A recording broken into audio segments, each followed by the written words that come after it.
North America. Different rodent species in Europe and Asia. The virus lives in their urine, their feces, and their saliva. Here is the mechanism that makes this virus dangerous. Those excretions dry out over time.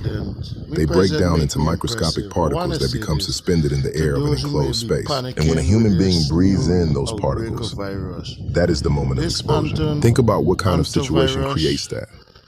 You are cleaning out a garage that has been closed all winter, a cabin that hasn't been open in 6 months, an attic, a barn, a storage room, somewhere rodents have been living and leaving traces of that for weeks or months. You start moving boxes, you sweep, you open sealed doors, and invisible particles, too small to see, with no smell, no color, enter the air you are breathing. You walk away feeling completely fine. No warning. No immediate symptom. Nothing. That is the invisible exposure problem. The danger has no sensory signal. You cannot detect it in the moment. The exposure has no immediate consequence you can feel, and that is why what you need is not generalized panic. It is specific situational awareness about particular high-risk environments. So here is the protocol.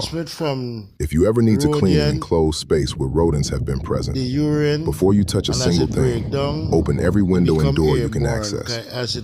Wait at least 30 minutes. Put on an N95 rated mask.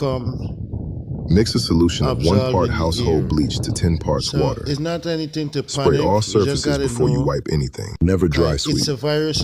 Never use a vacuum without a HEPA filter in that kind of space. That protocol, applied correctly, removes the vast majority of your exposure risk. It is not complicated, but most people never think about it until it is relevant. And by then, the exposure has already happened. Let me give you a moment here. We have covered what hantavirus is, a known family of viruses, not novel, studied for decades. We have covered how it spreads, from rodent excretions in enclosed spaces, through particles you breathe in, not from other people. Now we need to talk about what it does when it enters the body.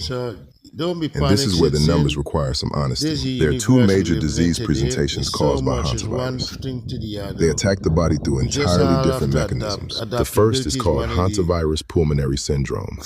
This is the version found primarily in North and South America.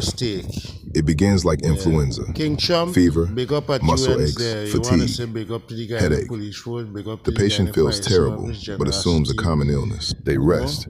They drink fluids. They wait for it to pass. Then, somewhere between 3 and 5 days after symptoms begin, something shifts. The lungs start to fill with fluid.